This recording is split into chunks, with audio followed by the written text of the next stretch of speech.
So this past weekend, I was asked to help out with documenting a historical event where Morrisound Recording Studios was designated by Hillsborough County as a historical landmark here in the Tampa area.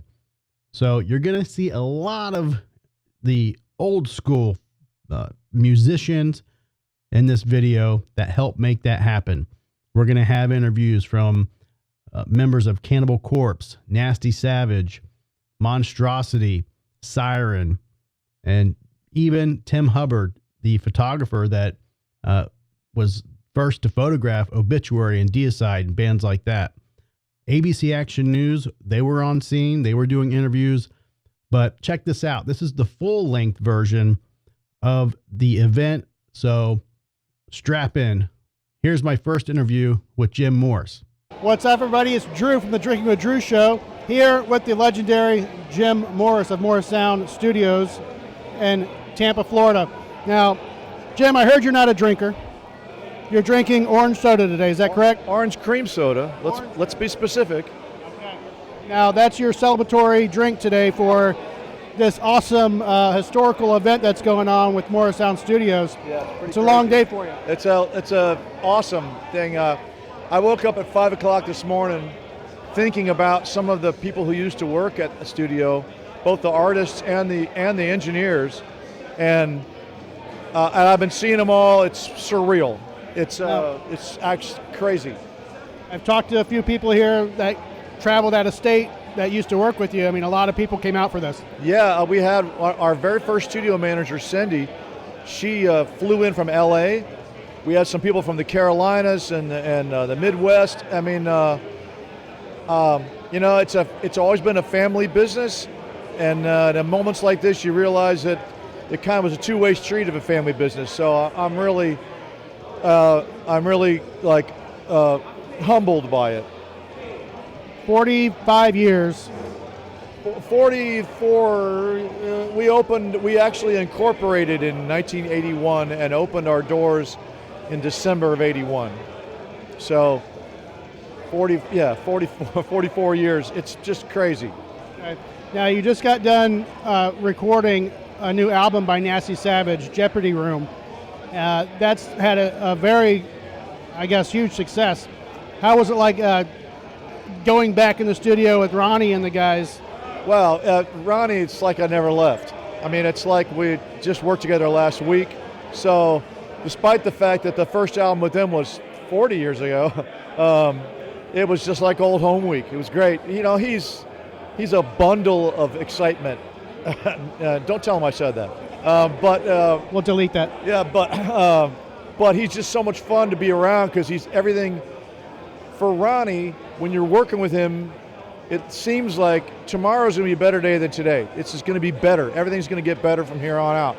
He makes you feel like that, and in my business, that's awesome. I mean, it makes every session more fun for everybody in the band, for me, for him, for all of us. So it was I had missed it because it had been years since I had worked with Ronnie, and getting a chance to do it again was really special.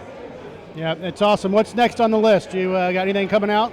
Well, I mean, I'm in the middle of 3 or 4 projects right now. I just finished mixing a record yesterday that's probably not going to be out till the fall. Most of the stuff I can't really talk about, but I'm still working, 50 hours a week.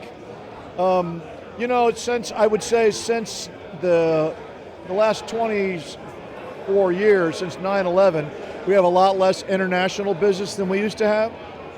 That's okay, but of course, we used to do mostly metal stuff, and now we do kind of a lot of everything, which is awesome. I'm in the middle of a record right now that I'm actually more involved in than normal for a band called Artisan, and that's been really fun. I'm hoping that comes out early next year, early 2026.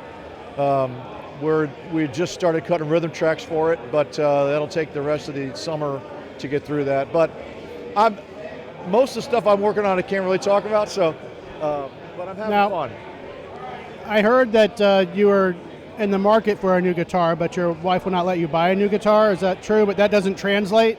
in English? But no, I mean, the market for a new guitar, not really. Well, how am I going to explain to my wife that I need another guitar? I mean, I have, sadly, I'm one of those people that apparently feels like, well, if a certain number of guitars can cause personal happiness, apparently the number is not 22. So I'm working on finding what the number is. Out of 22 guitars, what's your favorite? I have a 1964 Strat that I bought in 1980 when it was only 16 years old.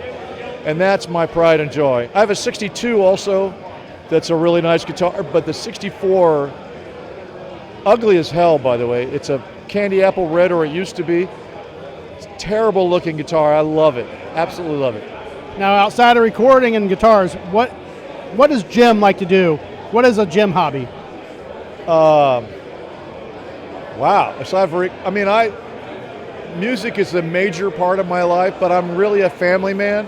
So, I have 2 adult kids and a grandson now, and that's kind of the most important stuff to me in life. All right, Jim Morris, Morrisound Studios in Tampa. Thank you, sir. Appreciate your time. Metal Brothers. Yeah. That was an awesome interview from Jim. Now we have Paul Mazurkiewicz from Cannibal Corpse. Check this one out. Okay, guys, Drew here with Paul Mazurkiewicz from Cannibal Corpse at this historic event for Morrisound Studios. Paul, what does this mean to you personally? Oh man, thanks for having me, Drew. But yeah, this is amazing. What an accomplishment. What a feat, right? For Morrisound to be looked at, in the community like this. So it means a lot. Obviously, we started our career with Morrisound and Scott Burns, and to see this happening, it's tremendous. I mean, can't say enough. I mean, how amazing it really is. How do you feel Morrisound pushed some of these bands in the 80s to where they are today? I mean, like I said, yeah, we started out there. We did, 6 albums at Morrisound throughout the 90s, and then just think of all the death metal and other bands of other genres that came out of Morrisound. I mean, that was the place to go, right? It was the place to record. So, I mean, they had a big hand in what death metal is today. Some of the biggest names in death metal obviously came to record there. So if it wasn't for them, a lot with Scott Burns, of course, and if it wasn't for both of them and the studio, Jim and Tom, I mean, maybe it'd be a different thing right now. But we're happy that it ended up being this way, and we're happy that we recorded there, and I'm sure all the bands feel the same way as well. So yeah, I mean, it's just amazing thing. Now, Cannibal Corpse, you guys, I feel like you're always on the road. What's next up give us the next year? Where's Cannibal Corpse at? What do you... Well, we just got off the tour with Meshuggah and Carcass, and we just played Sonic Temple Festival in Columbus last week, but doing a tour with Municipal Waste coming up here in the fall, September through October. That'll pretty much take us into the next year. So after that, we're not sure. Nothing is set in stone right now, but at least we got that tour coming up, and that'll finish off 2025 for Cannibal Corpse. Think sometime in June, October, maybe December, we're going to get him on the Drinking with Drew show. That's just me assuming. I don't know. Yeah, now, most importantly, Paul, what are you drinking today? Oh, Dave, my good buddy Dave Allison. Death Metal Dave. Death Metal Dave. So I don't know what he got me. It might be the Museum of Metal brew. I'm not sure. I know it's good. Magnanimous make a great beer. No matter every time, whatever I've had here so far is amazing. I like great brewery. Yeah, right it is. It is the Scott Burns beer. I remember having some of that. That was amazing. So all I know, it's good, and they do a great job. All right, guys. You got Paul on the Drinking with Drew show, and hey, I will say this. As a fanboy of Cannibal Corpse since I was a young kid, you guys shaped my life, man. You guys are fucking an amazing band. And the Drinking with Drew show, we'll see you soon. Appreciate it. Thanks, Drew. So now we pop back over to the Morrisound Studio location in Temple Terrace, where people would say it's the original Morrisound Studios. Actually, it's the second location. But this is the location that was actually designated the historical landmark in Hillsborough County. So we got an interview there with Nasty Ronnie piggybacking off of ABC Action News. Check this out. What does this studio mean to you and your band, Nasty Savage? Well, first off, it's a great day for Morrisound because someone's recognizing, and the city's recognizing, a historic place that changed the course of heavy metal, and then into the 90s it changed the course of death metal. So this is a place, the 3 different locations, I recorded in all 3, but it's changed the course of metal history. It's brought people from all over the world internationally. I mean, if it said Morrisound Recording on your album, it really meant a lot to the metal community worldwide. So for us, we just kind of followed a band, Avatar, which was Savatage, and a guy named Dan Johnson, which was a real visionary. Nasty Savage came in and we did our albums, and it meant the world to us because our record company, we got signed to Metal Blade Records out of California. They trusted us, they trusted the studio, and Brian Slagle actually came here for our mixing, and he owns Metal Blade Records. So it means a lot. I mean, it's changed the course of metal, like I said, and this is a historic day. It's well deserved. These guys have been doing this for decades, almost 5 decades, When it says Morrisound Recording, it really means a lot to a lot of people. So it's been an incredible journey. Would your career in heavy metal been the same without this studio? Probably not, and I've been doing this for 42 years, Nasty Savage, Nasty Ronnie here. 20 years after our last album, we came here just last year and recorded a new album. And, to get up in the morning and go, today I'm going to go to the studio and do my vocals, it was an incredible feeling. I was anticipating, I was anxiety, I was nervous, but I knew one thing, that Jim Morris would get me through it. And that's that common effect that this guy has. I mean, he'll stay on the board 13, 14 hours in one day. I don't know how he does it. And if he's on board with you, you're going to have a good product. So it all worked out great. And working with them, we have a song called The Sixth Finger. And I think Jim Morris is the sixth finger because he is the sixth band member who gets you through it. And their dedication to excellence is unbelievable. And I realize that more than ever with this recording, working with them. So, of course, Jon Oliva himself, Savatage, Avatar. He was there. He was interviewed by ABC Action News. Here's the man, the myth, the legend, Jon Oliva. Jon, what does this studio mean for you and your band, Savatage? Oh, this is where it all started, really can't say much more about it except that this was the place. And the Morris brothers were very much important in Savatage development. Why was it important for you to be here today for this dedication? Because I love the Morris brothers. And I love the studio. I actually bought it. So now Trans-Siberian Orchestra owns it. And so we're keeping it in the family.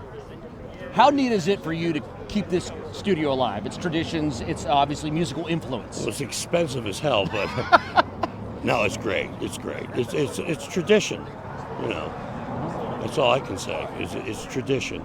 Needs to be kept. The fact that Savatage is still going strong, touring, do you owe that kind of to where it all began right here? Oh yeah, of course. A lot of it. Those guys were willing to stick their necks out and support us. And it's paid off.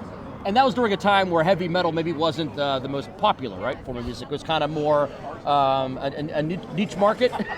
Well, yeah, heavy metal was before us and Nasty Savage, a couple other bands. There was no heavy metal. I think it was the Outlaws with Greengrass and High Tides Forever. That was it. Do you give this studio also credit for giving heavy metal a chance? And now obviously it's blown up. Absolutely. They were very instrumental in bringing the heavy metal stuff out to the public. So I called up to Tim Hubbard. Tim is an amazing photographer. He's done a lot of work since his career started with Deicide and Obituary, snapping those album covers way back in the day.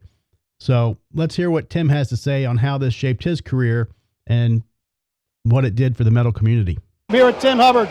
Tim, you are a historical figure in Tampa. You've taken some photos of bands in the past that kick-started their career, Obituary for one. Tell me a little bit about that and how you got started way back in the mid-'80s on taking photos. They kick-started my career for the last 35 years doing really two iconic photos, Obituary and Deicide, the first album covers. It all come down to Scott Burns. We were friends. He was working the night shifts at Morrisound, and they gave him Obituary to shoot, this young band. And, you know, nobody knew anything. So they needed photos for the album cover all of a sudden as they're recording. So Scott gave me a call. He knew I was a photographer. And we did one iconic picture in Ybor City with the flames going up and made them silhouette, which nobody, you know, it wasn't a thing back then. So it made it a little more crazy and mysterious. And then I followed it up with Deicide.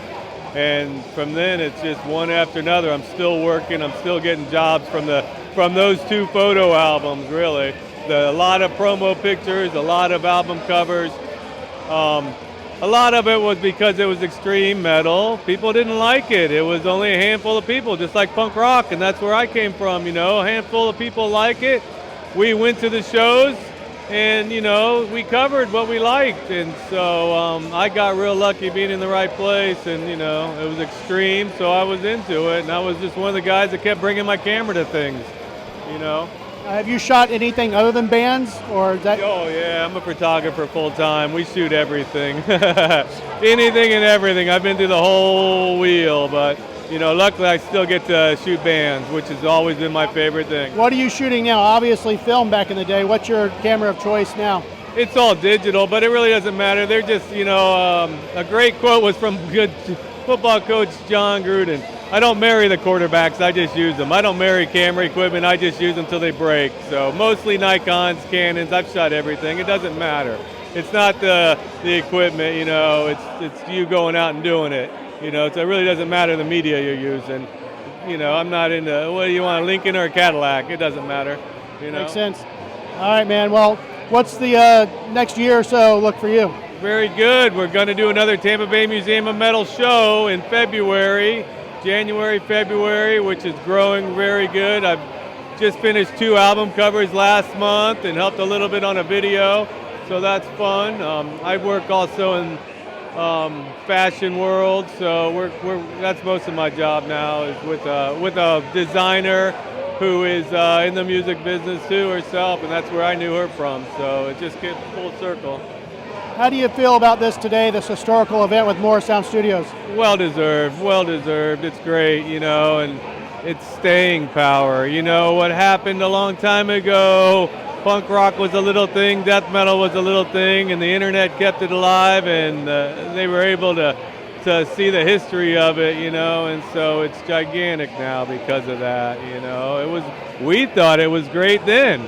You know, it just took a lot of other people a long time to catch on. So, but I'm glad that these people are kicking still and able to be recognized for what they did. You know, that's amazing. Great stuff. Absolutely. All right, guys, Tim Hubbard. It's a Drinking with Drew show. We'll see you soon. So Nasty Savage, they just recorded a new album, Jeopardy Room, at Morrisound Recording Studios. So I had to catch up with them and hear what they had to say. Here's Jim, Kyle, and Pete. We're here with the guys from Nasty Savage. We got Pete Sykes, Jim Coker, Kyle Sokol. Guys, what does it mean to be a part of the Morrisound Studio history here? This is a huge event. Oh my God, it's so amazing. I mean, it's just incredible. All the people and the history of this place is just amazing, you know what I mean? It's like such a undescribable vibe, you know what I mean? It's like really, if you think about all the history and all the bands like in metal that played and recorded there, you know, it's like, it's hard to even imagine that. You've recorded there a couple times, right? You recorded there, Pete, a few times. Yes, yeah. So, Kyle, first time at Morrisound, what was your experience? It was pretty awesome. I actually went there in the 1990, probably 90, 91, to watch a couple bands. They let me in actually to see it. I was a super fanboy waiting out front. But it was pretty cool that they let me in. Scott Burns let me in. But the first time it was amazing. I mean, Jim Morris was great with us, and I can't say anything but good stuff about it. So Jeopardy Room is out. It's a fucking amazing album. You guys knocked it out of the park on that one.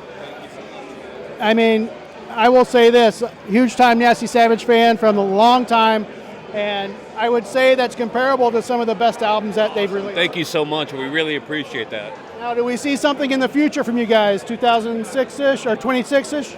We hope so. You know, there's talk. You know, you roll with the punches when it comes to, you know, everybody's getting a little older with jobs and everything.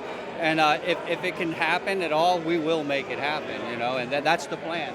You know, it's always the plan, I guess, you know. Yeah, we're working on new stuff right now. We actually just started recently working on new songs. So we hope to do it really quick because we don't have, like, you know, you can't just wait around, you know. We got to record some more stuff. Our last album sounded so good, it's like, why not, you know what I mean? You guys are on the road a lot lately. When's the next show? What you got coming up in the next month or so? I mean, the one that's confirmed is in Belgium at Alcatraz Fest Well, in we got the LA August. gig. The LA, I don't know the dates though. July timeframe. Yeah, So maybe in July. And then suppose maybe Chile later in the year. So Yeah. You guys are now an official Dean guitar band. That was awesome to see you guys now sponsored by Dean. Love that guitar? Yes, actually I do, yeah. Yeah, I'm not just saying that too. They're actually really good guitars, you know. Both of the ones I have. At first I was a little skeptical, but once you get used to it and you start playing on it, you find all the good qualities. Yeah, I only play that guitar now. That's it. I don't really play any of the other ones too much. Now you've got I guess, but not right now. You've got a crazy fretless bass. How do you deal with that? Because I couldn't do that. yeah, I have a few Deans. I have a fretless 5-string with them now, but I just had Dean install all new EMGs in there for me because I'm an EMG artist as well. So it's been really good. They take care of us. I drop it off. They set the guitars up. They put the stuff in. They try this out. They've been really great to the whole band. So cool. All right, guys, I won't keep you. Thank you for hanging out with the Drinking with Drew show. And what are you drinking? Museum of Metal. Museum of Metal beer. Awesome. All right, guys. Nasty Savage. What's up, buddy? How you doing? Good to see you. Yeah, this is one of the few guys that's recorded in all three Morrisounds. So, I mean, and did a lot in all three. We just did an album last year that I think we got freaking huge reviews on that thing. We got a lot of press. Yeah. We're still getting it. Yeah, I mean, and it's rightly so. I mean, I listened to it again the other day, actually. I mean, I hadn't heard it since we mixed it. And I'm like, this is really good, man. It came out great. Yeah, in the car I have the unmastered before we mastered it, so I've been jamming on that a lot. Yeah.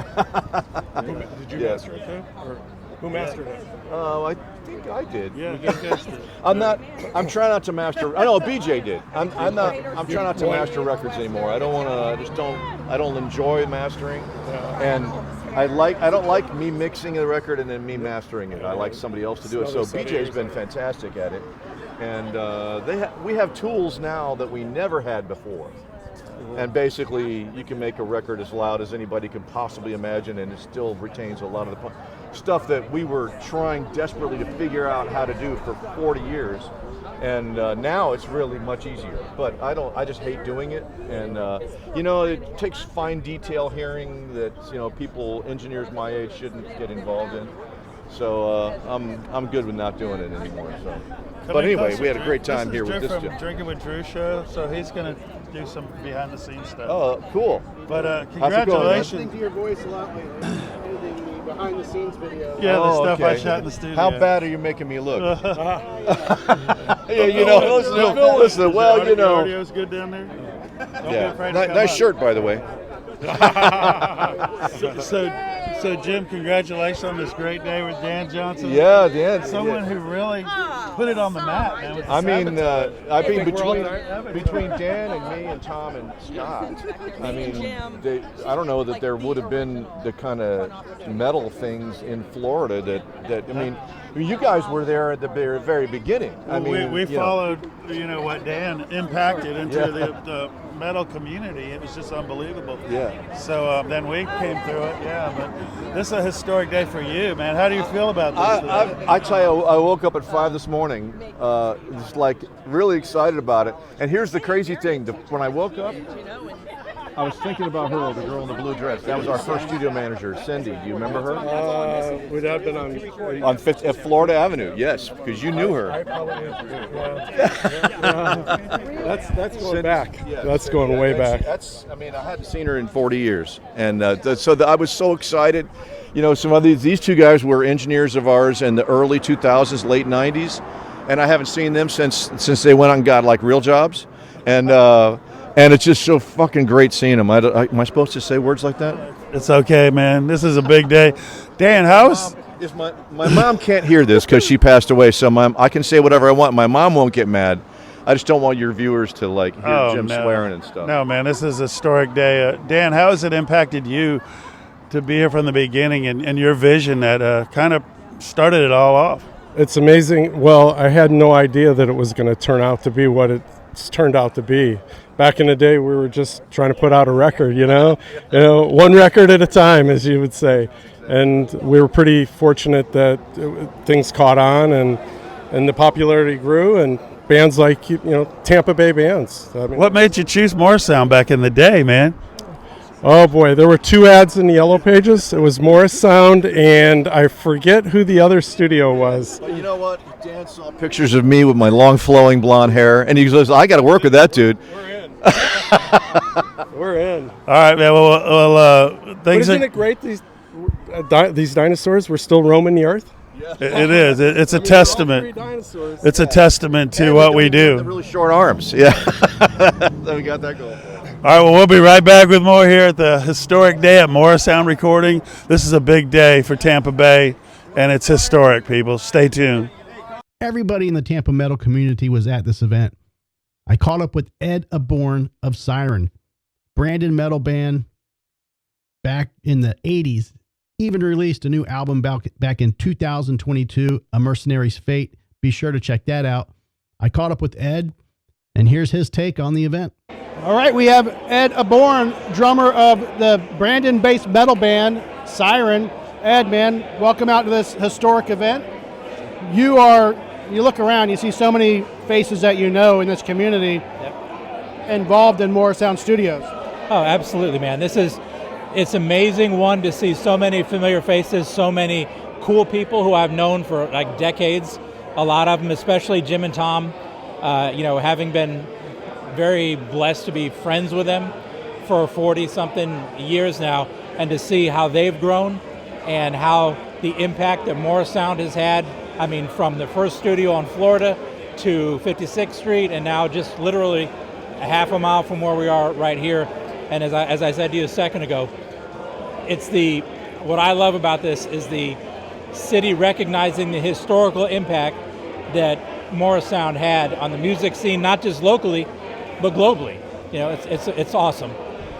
Do you feel these bands would have the success without Morrisound, or that they kickstarted the whole genre of music? Would you agree with that? I think that many of the bands would have the same success. However, I don't know if a lot of them would have found success as quickly if Morrisound hadn't become a center point for gathering of those bands back in the 80s to say, this is the place to record. They've got people who have the skills to make you sound the best that you can be in a music field that was really just coming up at the time. I mean, you look at what even like the early Avatar recordings when things were just getting going off of Florida and coming up through all the way to with Scott Burns and the death metal scene rising up through Morrisound. So I think, obviously there are other studios, there's lots of other places in the world, but oh my God, how are you doing? It's okay. He's allowed to interrupt us. It's okay. It's okay. Singing your praises, as we all should be. Sorry, this is the amazing Ed Aborn, the guy who showed me the internet. No. He actually said, Jim, there's a thing called an internet, and here it is. Yeah. And I'm determined to read the whole thing. I'm going to introduce you to AI next, right? Speaking of that, that was funny because Jim and I, like I said, going way back, we're both kind of nerds as well as music. And as I got into doing web development, like when the web just started with the first, Mosaic in the browsers. The first studio online was Morrisound, because I said to Jim, I said, this is going to be important. This thing is called the World Wide Web. Let me explain it to you. They were one of the first 100 listings on Yahoo. It was like, all right, let's go ahead and set this website up. I'm going to build it for you. And it was so cool just to be with them through that journey. It's amazing. Yeah, man. Nerd. So, speaking of a nerd hobby, you're a pinball fanatic, right? Yes, I am. Yeah. What's the latest pinball machine that you have in the household? Well, this will leave. I'll double down on the nerdery on this. Just a couple weeks ago, I got a Dungeons and Dragons pinball machine. So it's but I got that, Maiden, Metallica, Rush. I do keep my my music pinball cred solid. So yes, I love me some pinball. I think you get a new one every 3 months. It feels like I see a new one in your feed there. All right, Ed Aborn of Siren. Thank you for your time, sir. Drew, thank you very much, and thank you and Laura for what you guys do for supporting this whole local music community, man. Thank you. Absolutely. Next up, we have Lee Harrison of Monstrosity. Yes, he was there as well. They're working on a new album, and that's going to be coming out soon. We're here. We got Lee Harrison of Monstrosity. Bro, tell us how this day with Morrisound Studios, what it means to the Tampa Bay metal community. It's huge, I can't believe that we're actually getting recognized in Tampa, the city doing this. It's awesome, and you can't thank Tom and Jim enough, Scott Burns for putting this, putting that studio. I grew up in that studio practically, it's like, and it's changed my, life basically, Do you feel the bands that came out of Tampa and Morrisound Studios, if Morrisound Studios wasn't around? It's the nucleus of everything, I didn't really realize it until about six or 7 years ago how much, but really without Morrisound, I don't think it would have happened like this. Now, Monstrosity, what are you guys going on for the next year or so? Okay, so we got the new albums finished in the can. We're just doing the packaging and stuff now and getting that going. So the album's done, just waiting to come out with it, 10 songs. Sounds good. You guys were a surprise visit at the Barf show. Right. That was a pretty cool kind of hometown feeling of a show. That was just a last minute thing that, all the guys were in town and just made, he had asked me about doing it before when, and at the time I was like, well, we got a guy in New York, we got a guy in Alabama, it's going to, money. And, it just didn't make sense to drag everybody down for a little party, you know what I mean? But when everybody was in town, it just kind of, we were able to work it out. So, and it turned out, a fun little, quick little thing. No pressure, no stress, just go up there, play a couple tunes, get out, Very cool, man. Well, thank you for coming on the Drinking with Drew show, Lee. All right. All right, man, rock on. Good luck. So if you go to any metal shows, I'm sure you know or have at least seen Death Metal Dave. Dave is apparently at every show. It feels like it. He knows just about everybody in the metal community. Of course, he was celebrating this event with Morrisound Recording Studios. Here's Death Metal Dave. I'm not even going to say it. In your face. Sorry, Dave. I had to. Death Metal Dave. Dave. In your face. In your face. Morrisound Recording, this is a historic day for them. You're in the scene. You've been here forever. Tell us what this day means for the Tampa community and the bands involved. Oh, man, it means the world to the whole community and the metal community. And Morrisound, I was a Morrisound rat back in the day, going and hanging out when bands were recording. Death and Obituary invited me there many years ago, and then Scott Burns used to invite me in, and I would to take bands out on the town along with Vern, who's here, and another person, I'm not sure.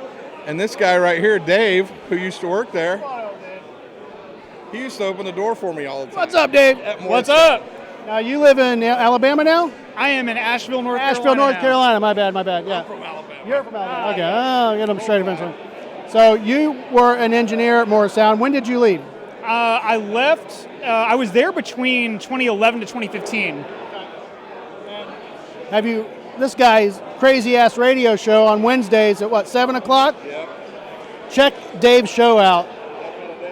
Death Metal Dave. In your face. What's up for the next year with Death Metal Dave, man? Well, I'm going to Maryland Death Fest this week coming up. Oh, really? Yeah, oh, yeah. Awesome. I go every year. Dude, we got to exchange information, damn it. Yeah. Because I probably haven't seen him in 30 years. Awesome. 30 years, at least. I'm only 34, so it's probably been 10, but... Okay, so it must have been 20 years. All right, so Dave, how long have you been doing your radio show? Oh, Lord. Well, I did it for a time for 7 years before, and then I quit doing it, and I've been doing it probably about 3 or 4 years again, because long story short, I got burnt out. I was promoting, I was booking and doing a radio show and doing a video show, and working full time, and it's a lot. And I got overwhelmed, so I quit everything all at once. And also my co-host for the radio show back then, he passed away from cancer. Hit me hard, and I was like, I gotta stop this. And I focused on family, and then I'm back in the scene again. I never left the scene, I just didn't do all the booking and promoting. Now, rumor has it you're getting Paul from Cannibal Corpse drunk. What beer did you give him to drink? Who? Paul. He said you gave him the beer he's drinking. He didn't know what he was drinking, so he told me to ask you. Tampa Bay Museum of Metal beer. That's kind of what I figured. Okay. It's on sale right now. Yeah. Over there. So, Dave masterminded the Tampa Bay Museum of Metal. What is the future of the Museum of Metal, and when can we look forward to another event? February 2026, right here at McDanimus Brewery again. I'll just give you that. I don't have the exact date right now, but that's what we're going to do after the 70,000 tons of metal cruise is over. Yes, it'll be during probably Gasparilla, but who cares? I don't care. And I mean, I do care. I love Gasparilla, but I won't ever go again. But yeah, we want to do it here, so because there's this thing called NAMM in California, and last time a lot of musicians from the area were out there in California when we did this exhibit, and we want to make sure they can come and be a part of it. Makes sense. February. Now you're out of town like tomorrow. You're leaving tonight. Got one more day left. I'm here tomorrow to just soak up the town a little bit more. Do you miss Tampa? You miss the feel? I really do. There's kind of no place like Tampa, and I fell in love with it while I was here. But it's like, life takes you a lot of places. I had to go where my heart was pulling me to go, but I value so much getting to be able to come back and kind of reinsert myself into the scene here and see some old faces and just kind of be part of this family. Very cool. All right, guys, the Drinking with Drew show. I appreciate your time. Where do people find you? You're a sound engineer? Yeah, you can find me at StudioWormwood.com, Studio Wormwood everywhere on the internet. Asheville, North Carolina. Death Metal Dave. Tampa Bay Museum of Metal.com. All right, guys. Rock out. So Dan Johnson, he owned a recording label named Par Records back in the 80s. He recorded a band named Avatar, who later changed their name to Savatage. Savatage had a huge following, obviously. They recorded some albums at Morrisound as well. Dan was at the event this weekend, and he was interviewed by ABC Action News. Here's his interview. And tell us, obviously, your history here with the studio. You worked with Savatage. Tell us about that. Yeah, originally Avatar, I was able to sign. I had a small label that we had formed out of Dunedin called Par Records.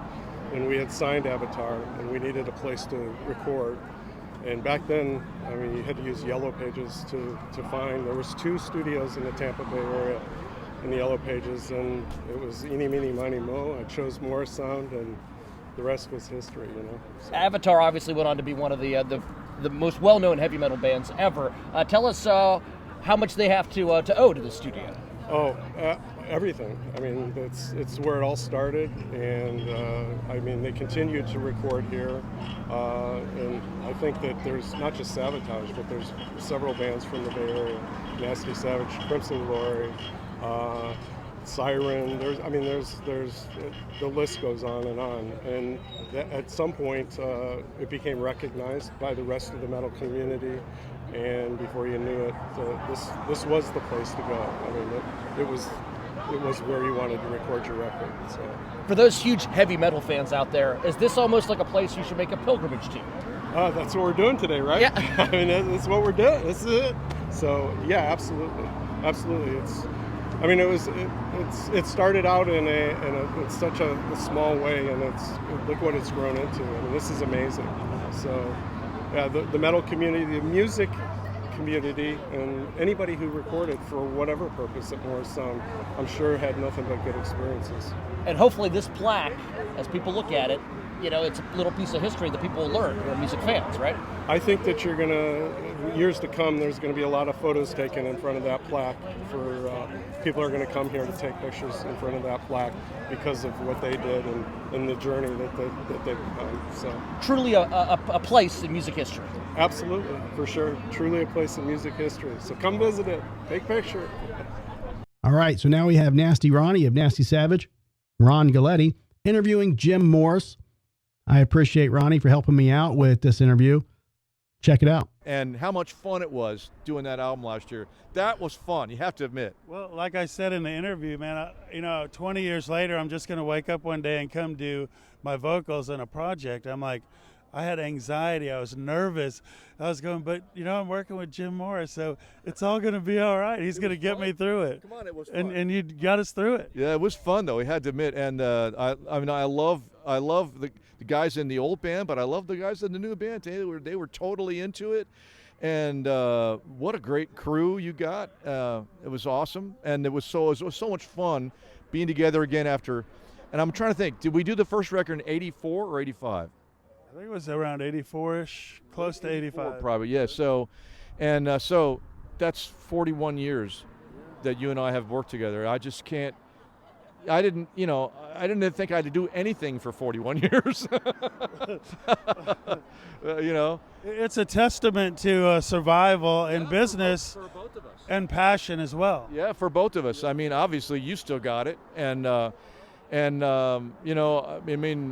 my wife will testify that I obviously still got it because I still look forward to getting up in the morning and going in to work on some of these albums. So, and when you called me a year and a half ago and said, I think I want to do an album, I'm like, I probably put the phone down. I'm like, did a little dance. I'm like, oh my God, Nasty Ronnie, this is going to be so cool. I'm going to feel like I'm 25 again, which I haven't felt like, by the way, in a long time. Well, in the early days, Jim, I wouldn't hang out in the studio all the time. I would just come in, I'd do my vocals, this and that. And I missed a lot of what happened back then, all the hard work that went into it. So this time we had a shorter time span, but I really paid more attention. And watching you work, watching your dedication, your passion, your focus was just amazing. And I never realized how much we're in good hands with Jim and the studio here. It was amazing to watch your body of work, but your passion and your dedication is just unbelievable. Thanks. Thanks. I mean, it's like it's truly the only reason to do this because, like my brother said, you're not getting rich doing this. You better love it. It's just like you do. And I wake up every morning, music's in my head. This is the best way to get it out. And I'm honored to work with guys and be part of a process in any capacity. Sometimes it's just showing up and pushing a button. Sometimes it's, helping with arrangements or writing or harmonies or whatever it takes. I love every bit of it. And every artist is different. The record that we just did, I mean, we collaborated on working through some of those vocal things, and that was so much fun to do that with you. I just felt like every time we finished a song, I'm like, man, people don't realize how cool this is. This is fun. This is the whole reason we do it. Yeah, and my timings were off in this, and Jim just kind of put everything right in place, man. And that's what I meant. Coming to the studio that day, I had anxiety, man. I was nervous, and I knew I was working with Jim, so I said, it's going to be all right. And, man, when I went home that day, I said, it was all right, man. It was just a pleasure. Yeah. And it was funny, too, because at the end of the session, I had a present for Jim, and I know he's a big Beatles fan, so we presented him a Beatles clock, a real special clock. It's a metal clock with the silhouettes of the Beatles cut out of it. It's hanging up in my home studio, and I am a total Beatles junkie. Who's also a Beatles junkie, who's here earlier today, was Jon Oliva, and so a lot of us metal dudes owe it to the Beatles. I mean, we go way back. People don't think metal, Beatles, but without that stuff, without that history, we wouldn't be doing the stuff that we're doing now. Oh, I love the Beatles. But the funny thing is, when I gave him the thing, he opened up and he goes, "Oh man, if I knew I was going to get a clock, I would have worked harder." He's just so sharp with the one-liners, man, and it blew me away. Just his wit, and that keeps these sessions going. The wit of Jim Morris, and it's just amazing. And congratulations today. It means a lot to the metal community, and everybody who's taken part in this. Everybody's got a share in this, but you guys put the work in, and it's great that they recognized true business people for over almost 5 decades. You'd have to say it that way. 81, so it's 45 years. Yeah, almost 5 decades, man. And I was proud to be recording all 3 of them. And we're going to do another album too, man, in 2026. We're going to do another one with you again. I'm ready. I'm ready right now. Let's get going. All right. Well, congratulations. Look at this. Yeah, this is incredible, man. This is historic. And it's dedication, passion. And people think it's just metal and death metal, but Morrisound has done bands unbelievably from all walks of life, man. You do everything. There was a guy here today who's left already, but he is a jazz artist that we've worked with. He's got 7 Grammy nominations with work that we've done. So we don't have any Grammys he didn't win any. He got nominated 7 times. So we've been involved in all of those. So most of our metal fans would never know that we've done that much jazz. But we love all of it, and we try to put the same kind of passion into every style. But the metal thing has always been sort of special for us. Oh yeah. So what's your last words, man? My last word is thank you so much, Ronnie, for being here and for being a part of my history, like I've been a part of your history. And let's do it again. Let's keep going. All right, there you have it. Morrisound Recording, a historic day with the Drinking with Drew show on location here and in Tampa Bay, man. We'll be right back with more. Thanks, Ronnie. Well, ABC Action News obviously had to interview Jim and Tom Morris together. And here's that interview. They had a lot to say. Jim and Tom, when you opened up the studio back in 1981, did you ever think you'd be standing here today with a plaque outside commemorating everything you've done? Absolutely not. I mean, not a clue. This is, we opened it because we were just music fans, musicians ourselves, and also engineers. And studio seemed like the best combination of all those things. The idea that we would be recognized for it 44 years later is absurd and really cool. Yeah, what he said. When we first opened, we had no idea what running a recording studio was. We were total newbies. So we had no expectations of anything like this happening. Tell us about the reaction from some of these musicians who've come through here, how thankful they are. How does that make you feel?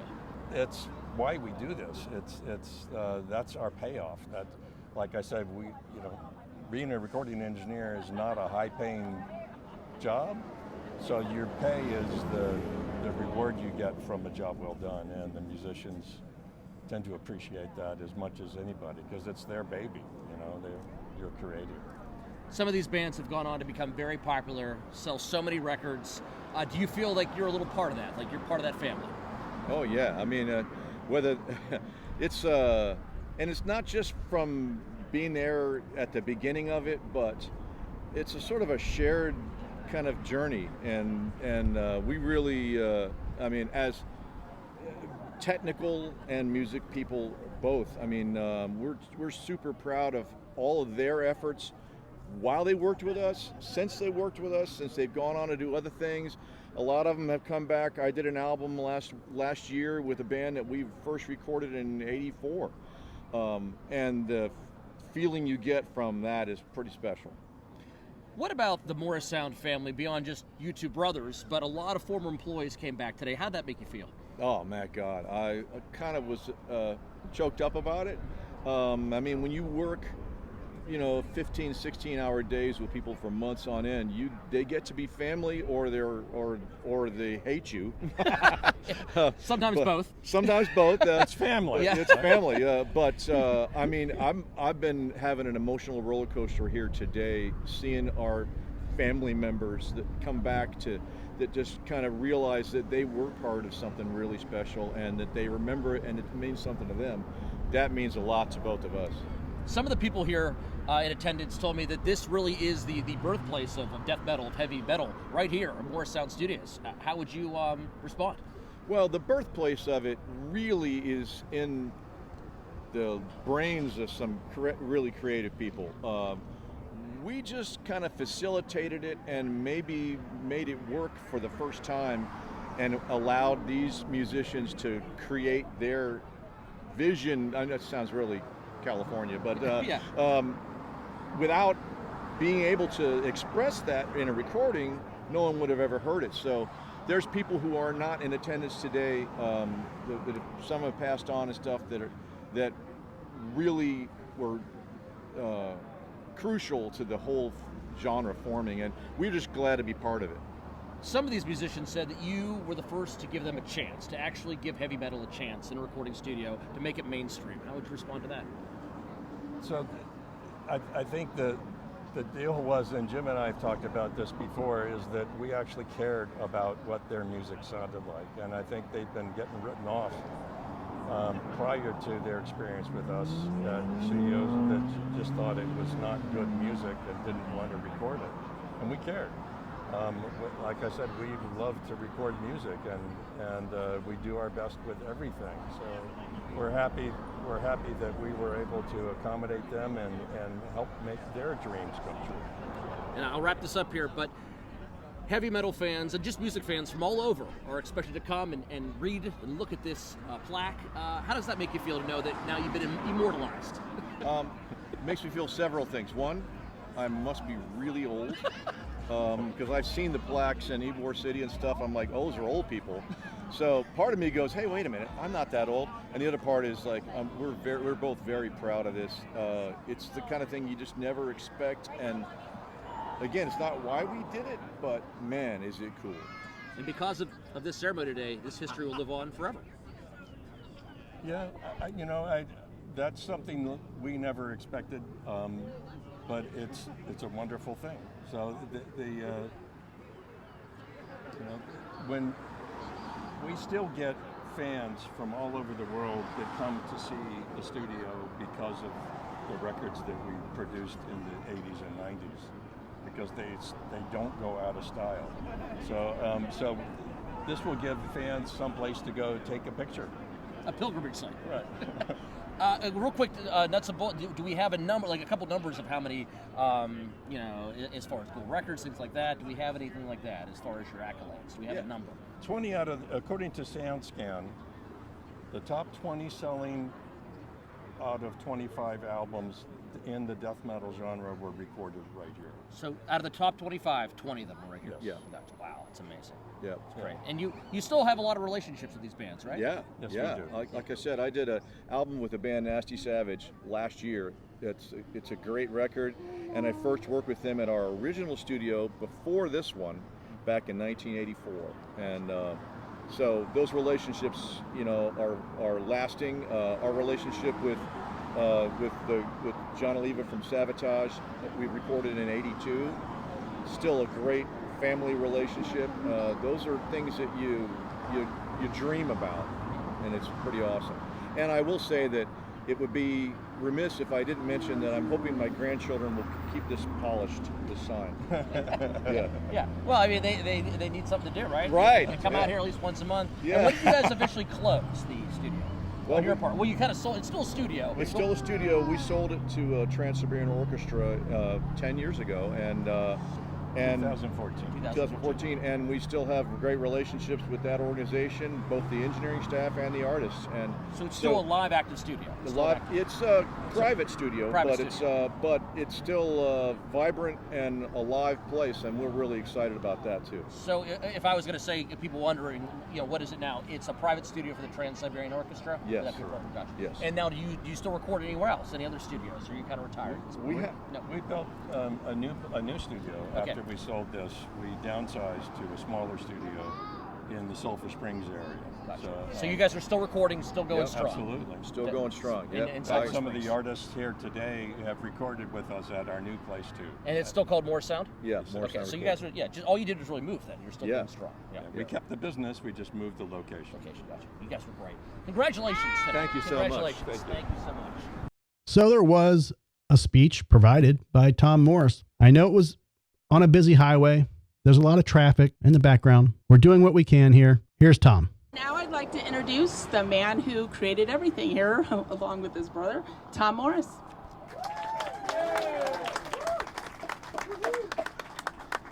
Yeah. So, where are you, Jim? There he is. So, yeah, Jim and I started this a while ago, so it's not all on me.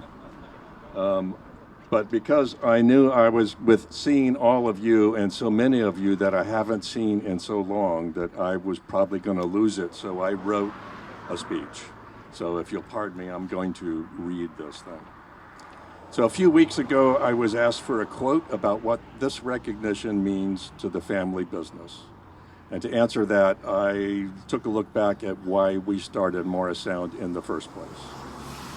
I want to say that no one decides to open a recording studio to get rich or famous. Those of us who own studios can tell you that's a fact, or to get a historical marker. But when Jim and Laurel and Rick Miller and I love the roadside noise though. When Jim, Laurel, and Rick Miller and I started Morrisound in 1981, so I want to take a minute to talk about extreme metal. It's one of the few music genres in which it's not enough just to be able to hear every instrument. Every instrument has to sound massive. And it turns out that's not very easy to do. Early recordings of metal suffered from competition between instruments and poor recording quality. So what we did was to develop recording techniques and mixing techniques that allowed us to keep the power of each individual instrument and do it with clarity. We're very proud that this groundbreaking work has been recognized by the Hillsborough County Historical Advisory Council with this marker. This recognition also deserves to go to the artists that created the music, especially the first metal bands that we recorded. Without the drive and commitment that they had, this marker would not be possible. The records that Savatage and Nasty Savage and Obituary recorded with us in the early 80s opened our door to a steady stream of metal bands that continues to this day. The bands brought their creativity and imagination. Our engineers, assistant engineers, studio managers, and office assistants, most of which are here today, made it possible for us to provide the kind of recordings and the creative environment that resulted in a worldwide reputation for our studio and for Tampa Bay. When I contacted those of you who are current or former staff to let you know about this marker, it was because all of you had a hand in making this happen. Morrisound would not have been a successful studio without the time and energy you put into your work. Many of you have moved on, most to different jobs, some to different parts of the country, and a few to different countries. I didn't expect very many of you to be able to make the time, or in some cases, travel across the country to be here. I just thought you ought to know about it because you were a part of it. And yet here almost all of you are. That you feel a connection to the work you did so long ago is something that I treasure. Morrisound has always been a team effort. We may have started as a family business, but we grew into a business run by the people around you today. People that I've been proud to work beside, and staff that has been like family to me. So when I think about what this recognition means to my family business, I think of all of you, the Morrisound family, and what you have given to this to make this possible. No one works at a recording studio to get rich. So kind. No one works at a recording studio to get rich or famous, or to have this kind of recognition. We work long, unpredictable hours for low pay, which wreaks havoc with our personal lives and our bank accounts. All of us got into this business because we love music. This marker recognizes that our collective efforts to pursue our passion for recording help to achieve something that is exceedingly rare, the rise of a new music genre. That's something that we can all be proud of, whatever part we played in making it happen. So I want to thank you all for being here today.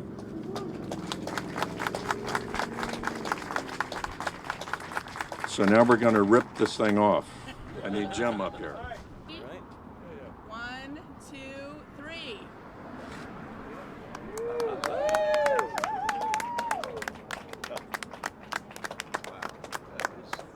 So this is the first time I'm seeing this. Pictures on this side and text on the other side. There's a bunch of people in that picture that are here today, if you can find them. I would like to mention that there's 2 people in that picture who are no longer with us, and we revere them and miss them. Sean Malone and Rick Miller are in the picture on the upper right-hand side, and they have passed on, and that's a very sad thing, but they're memorialized at this point. That's pretty cool. All right, Tom, Jim, thank you for the years of amazing music. You have done absolutely incredible work with all these metal bands. We look forward to years more. Be sure to check out the Drinking with Drew show every Tuesday at 7:30 p.m. We appreciate your support, and be sure to subscribe. We'll see you soon.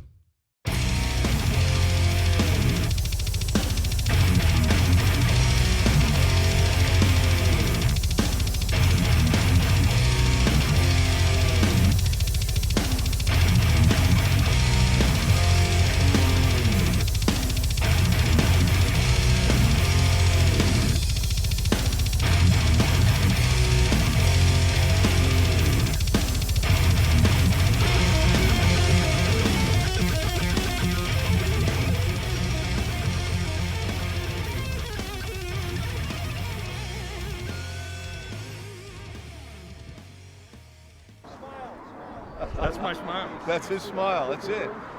He's better dressed than me always. I almost smiled for that.